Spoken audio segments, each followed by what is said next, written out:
नाज़रीन, प्रोग्राम खेत खलियान में खुश आमदीद। मैं हूँ आपका होस्ट मोहसिन कमर।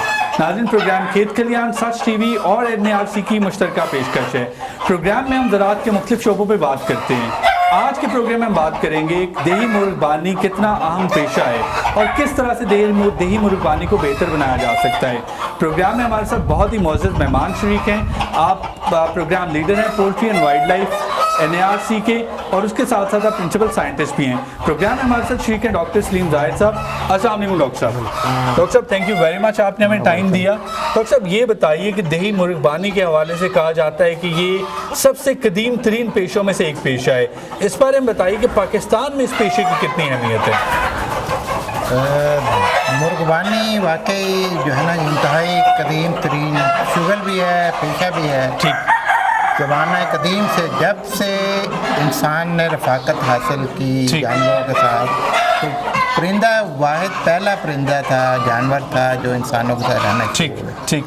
और उसका फिर ये हुआ कि शायद इसका लजीज गोश्त ठीक और इसकी अडेप्टेबिलिटी जो है इंसानों के साथ, एडजस्ट हुआ इंसानों के साथ, इसको इंसानों को पसंद आया और इसे पसंद आया, और वहीं से अभी तक जो है मुर्गबानी मुर्गियों का और इंसानों का ताल्लुक चला रहा है और अभी तक साथ रह रहे हैं। ठीक। लेकिन इंसान ने ये किया कि इसको खाना भी शुरू कर ठीक, दिया। हम इस पे मजीद बात करते हैं। नाज़रीन, आपको यहाँ पे ये बात बताते चलें कि इस वक्त हम एक शेड में मौजूद हैं जहाँ पर बहुत सारी मुर्गियाँ रखी गई हैं। ये दिखाने का मकसद ये है कि जो आज हम प्रोग्राम में बात करेंगे वो आपको अमली मुशाहदे से बताया जा सके कि मुर्गियों को यहाँ पे किस तरह से रखा गया है।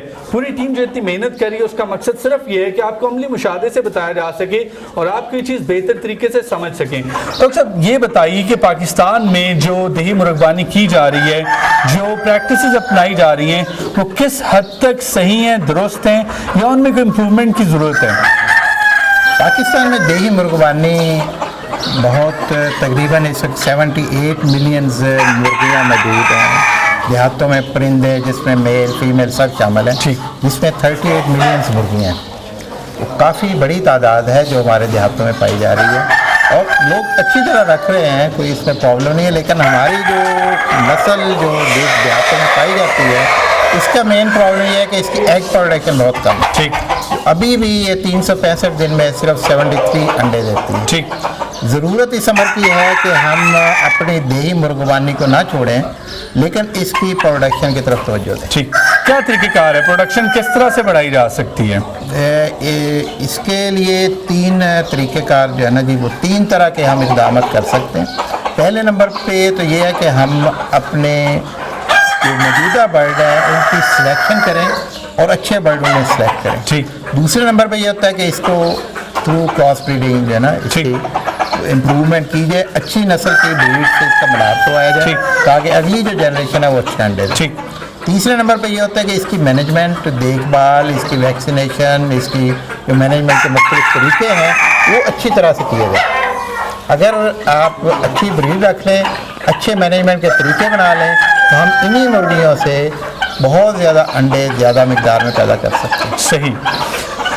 इस वक्त आप ये कहते हैं कि जो हमारे देहातों में मुर्गबानी की जा रही है वो तकरीबन ठीक है। सबसे अहम चीज़ ये है कि जो नस्ल इस्तेमाल हो रही है, जिस नस्ल पे इंहिसार किया जा रहा है, उसके अंडे देने की तादाद कहीं कम है। ये जो मुर्गियाँ हमें इनके नज़र आ रही हैं, जो कलर्ड सारे के सारे बर्ड्स हैं, इंतहाई खूबसूरत हैं, इंतहाई एक्टिव हैं, इनके बारे में बताइए कि ये कौन सी किस्म है? ये हमने पूरे पाकिस्तान के मुख्तलिफ दूर दराज इलाकों से जा के हमने तकरीबन 10,000 के करीब अंडे जमा किए। ठीक। और उन्हीं से हमने लोकल ब्रीड्स ये अलहदा की है।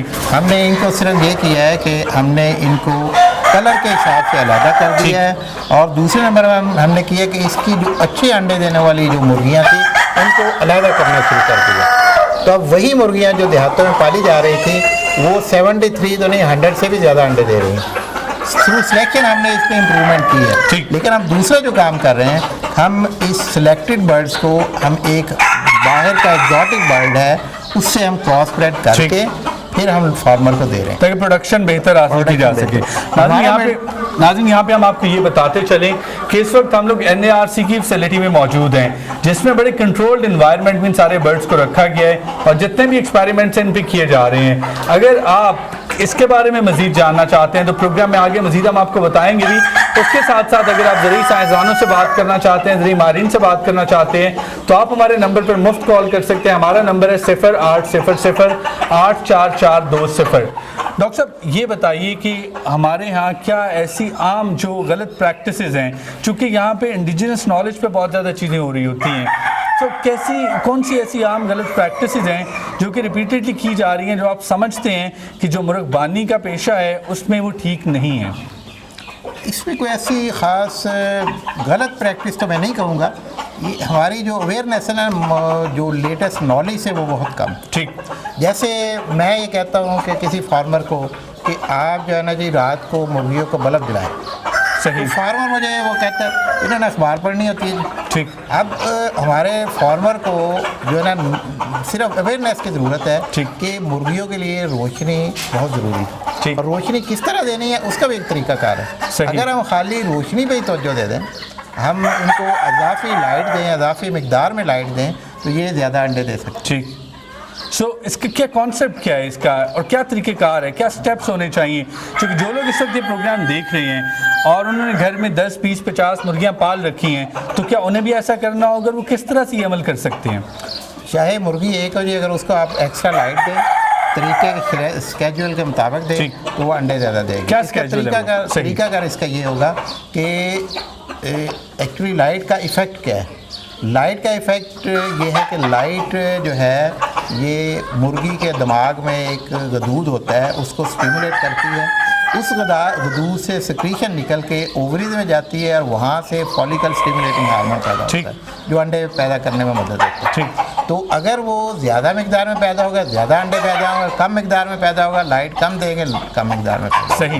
तो उसी नज़रिए को देखते हुए साइंसदान ने बहुत रिसर्च की, उसमें ये किया कि अगर हम जब मुर्गी जवान हो रही हो, पट्टियाँ हो जब, तो आप उनको अज़ाफ़ी लाइट दें तो अर्ली मैच्योर हो जाती हैं, ज़्यादा तेज़ी से मैच्योर होती हैं और ज़्यादा अंडे देती हैं। इसका तरीकाकार ये होगा कि जब आप चूज़े फर्ज कर लेके आए हैं, चूज़ों को आप 2 हफ्ते तक 24 आवर्स रोशनी दें ताकि वो बड़े हो सके, खाना सीख सके।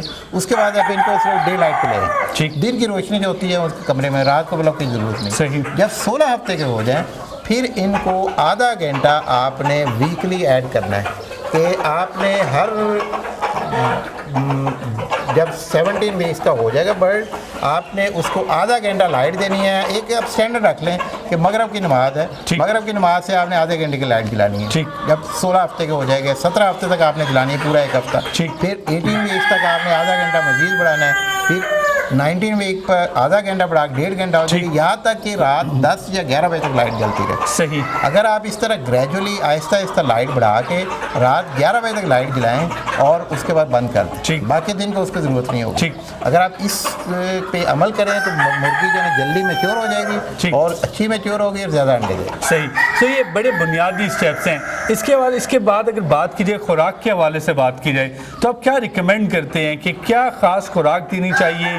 क्या ऐसा फूड का तरीक़ेकार होना चाहिए कि मुर्गियां जो हैं इनकी सेहत भी बेहतर हो और सबसे बढ़ के प्रोडक्शन बेहतर हो? चूँकि अगर इन मुर्गियों से हासिल होने वाले गोश्त और अंडों की तादाद बेहतर होगी तो तभी मईशत बेहतर हो सकेगी, उन गरीब किसानों की मईशत बेहतर हो सकेगी। खुराक में अगर आप देहाती मुर्गबानी पे जाए ना, तो देहाती मुर्गबानी ज़्यादातर स्केवेंजर रहती है, बाहर चुगती है, खाती पीती है, सब कुछ करती है। इसलिए जो है ना उसकी हम लोग बेसिकली देहातों में इतनी उस पर मैनेजमेंट अच्छी नहीं कर सकते, लेकिन हम ये कर सकते हैं कि उनको कुछ लोग खाली बाजरा दे देते हैं, कुछ खाली जो है मकई देना शुरू कर देते हैं। अगर ये सारे इंग्रेडिएंट मिक्स करके दें और उसमें वाइटामिन, मिनरल्स, अमाइनो एसिड्स का प्री मिक्स आता है, ठीक, अगर वो 5% के हिसाब से ऐड कर दें, ठीक, तो ज़्यादा बेहतर रिजल्ट ये ठीक। सो जो उनका नेचुरल तरीक़ेकार है वो बिल्कुल अपनाया जाए, उसके साथ थोड़ा सा जो आपको उसमें वाइटामिन हैं वो ऐड करना होगा, तो उससे तरीकर मईशत का कितना इन्हिसार है? मतलब आप चूँकि इस पर रिसर्च करते हैं, इनकी बेहतर से बेहतर जेनेटिक्स पे बात करते हैं, जारी बात है उसके पीछे, ये सारी रिसर्च के पीछे कोई ना कोई ड्राइव तो होगी कि किस तरह से इससे मईशत बेहतर की जा सकती है, किस तरह से ज़्यादा प्रोडक्शन हासिल की जा सकती है। तो मईशत का कितना इन्हिसार है आप समझते हैं हमारे जो देहाती इलाके हैं उनका लाइफ स्टॉक पे और ख़ास तौर पे जो पोल्ट्री है उसके ऊपर? ये देखें कि इस वक्त पोल्ट्री पाकिस्तान की दूसरी बड़ी इंडस्ट्री, ठीक, 200 बिलियन इवन 300 बिलियन से ज़्यादा की इसमें इन्वेस्टमेंट हो चुकी है। सही। और इसमें जब पोल्ट्री शुरू हुई तो इस पर ज़्यादा तवज्जो जो है कमर्शियल पोल्ट्री पे दी गई, लेकिन देहाती मुर्गा को तवज्जो नहीं देगी। लेकिन आप सुन के हैरान होंगे कि अभी भी जो एग प्रोडक्शन में 32% शेयर जो है ना देही मुर्गबानी का, सही, बगैर किसी इन्वेस्टमेंट के, बगैर किसी जो है ना जी एक्स्ट्रा एफर्ट के अभी भी 32% एग्स जो है ना हम देही मुर्गबानी से ले रहे हैं। और गोश्त जो मुर्गी का गोश्त है उसका भी तकरीबन 15% हमें देही मुर्गबानी से मिल रहा है। सही। हमारा ये मैंडेट है कि अगर हम इसको थोड़ी सी तवज्जो दें, जैसे आपको बोला है वैक्सीनेशन करें प्रॉपर, इसकी लाइफ स्केड्यूल बनाएं, इसको जो है ना अच्छी ब्रीड की सिलेक्शन करें, ये 3 आप काम करके अगर आप उसी मुर्गी से जो 73 अंडे 73 अंडे साल में दे रही है, अगर आप 173 पे आ जाए तो आपकी जो देही मुर्गबानी है उसका शेयर 48% हो जाएगा। ठीक, तो 48% तक जा सकते हैं। सो जो लोग इस वक्त ये प्रोग्राम देख रहे हैं, चूँकि हमारे यहाँ बेरोज़गारी भी बहुत ज़्यादा है और ये अकेले हुकूमत का काम नहीं है कि हुकूमत ही बेरोज़गारी को दूर, जितने एंटरप्रेन्योर्स हैं, जितने बड़े बिजनेसमैन हैं, उन सबको देखना होगा। अगर ये पाकिस्तान की दूसरी बड़ी इंडस्ट्री है तो इसका मतलब है कि इसको रोज़गार भी बहुत ज़्यादा जनरेट करना चाहिए और इसमें बहुत ज़्यादा मज़ीद मौके भी होने चाहिए। तो आप क्या समझते हैं कि गांव में एक जो बेरोज़गार है, जिसके पास कोई रोज़गार नहीं है, अगर वो इसको मुर्गबानी को एज अ रोज़गार अपनाए तो क्या ये सही पेशा हो सकता है? डेफिनेटली। देखिए, जो 10 मुर्गियों पे एक फैमिली अगर चल रही है, अगर वो 1000 मुर्गी रख ले तो आप उसके इकनॉमिक्स देख लें कि जो है ना जी, अब वो 1000 मुर्गी से अगर वो 200 अंडे ले रहा है तो 2 लाख अंडे हो जाएंगे। ठीक। तो 2 लाख अंडों से उसकी कितनी इनकम होगी वो आप कैलकुलेशन कर सकते हैं आराम से। तो ये देहातों में ख़वातीन की जो मसरूफियात हैं, ख़वातीन की जो बेरोज़गारी है, उनके लिए एम्पावरिंग वूमेन जिसे हम कहते हैं, उसके लिए बड़ा अच्छा हो सकता है। फिर जॉबलेस लोग भाग के देहातों से शहरों में आ रहे हैं। अगर वहीं पे अपने देहात में जगह भी होती है, शेड भी बड़े होते हैं उनके पास, लेकिन नॉलेज नहीं होता, वो देहात में अपने छोटे छोटे फार्म शुरू कर दें। आप मुर्गबानी रखें, उसके साथ साथ गोट्स का शुरू कर दें, उसके भैंसे 2-4 रख लें और आप इस तरफ आएँ तो आप मुल्क की इकॉनमी में बहुत बेहतर देहाती इलाके बड़ा कंट्रीब्यूट कर सकते हैं। हुकूमत का क्या किरदार होना चाहिए? एक तो हुकूमत का किरदार ये है कि आप हुकूमती नुमाइंदा होने की हैसियत से, हुकूमती एहलकार होने की हैसियत से ये रिसर्च कर रहे हैं। इसकी डिसेमिनेशन जो है, एक तो मीडिया के जरिए हो रही है, उसके अलावा क्या तरीक़ेकार होना चाहिए कि नॉलेज भी लोगों तक पहुँचे, और उसके साथ साथ हुकूमत को क्या किरदार अदा करना चाहिए कि मुर्गबानी को एक बाकायदा पेशे के तौर पर लोग इनकरेज किया जाए कि लोग इसको पेशे के तौर पर अपनाएं। ये इस वक्त मुर्गबानी तो एज अ बिजनेस है, एज अ पेशा है, चल रहा है, लेकिन देही मुर्गबानी पर तवज्जो नहीं देगी। तो उसी काम को पूरा करने के लिए हमने यहाँ पे NARC में जो क्रॉस ब्रीडिंग शुरू की है, देसी मुर्गियाँ जो आप देख रहे हैं, इनकी क्रॉस ब्रीडिंग हम जो है एग्जॉटिक ब्रीड से करते हैं, जो बहुत ज़्यादा अंडे देने वाली है। अगर यही चूज़े हम पिछले साल भी हमने तकरीबन 50,000 चूज़े जो है ना फार्मर को सप्लाई की है। अगर यही 50,000 चूज़े अगर 100 एग्स भी ज़्यादा देते हैं तो वो भी 50-10 लाख तक चली जाएगी अंडों की तादाद। बिल्कुल सही। तो अगर यही लोग जो हैं अच्छी नस्ल चूज़े हमसे लेके पालना शुरू करते हैं तो उनकी इकॉनमी में बहुत बड़ा इफेक्ट। किस तरह से आपसे चूज़े हासिल किए जा सकते हैं और किस किस शहर में आपकी फैसिलिटीज़ मौजूद हैं? जो आप फ़ोन नंबर दे रहे हैं उनसे रब्ता करें, वो हमारा नंबर दे देंगे और जो है ना, ये हम इस पाकिस्तान में कहीं भी जो है वो चूज़े हम पहुंचा देते हैं, लेकिन यहाँ इस्लामाबाद में उनको आना होगा। अभी हम अगले साल इंशाल्लाह हमारा एक प्रोजेक्ट चल रहा है जो कराची, लाहौर और पेशावर में चलेगा, उसमें हम जो है ना बाकी इन इलाकों में सप्लाई शुरू करेंगे। ठीक। अगर हम इस वक्त इस एनवायरनमेंट की बात करें, चूँकि अगर हम यहाँ पे खड़े होकर ये प्रोग्राम कर रहे हैं तो उसका मकसद ये है कि लोगों को ये बताया जा सके कि सारी की सारी फैसिलिटी किस तरह से मुरतब की गई है।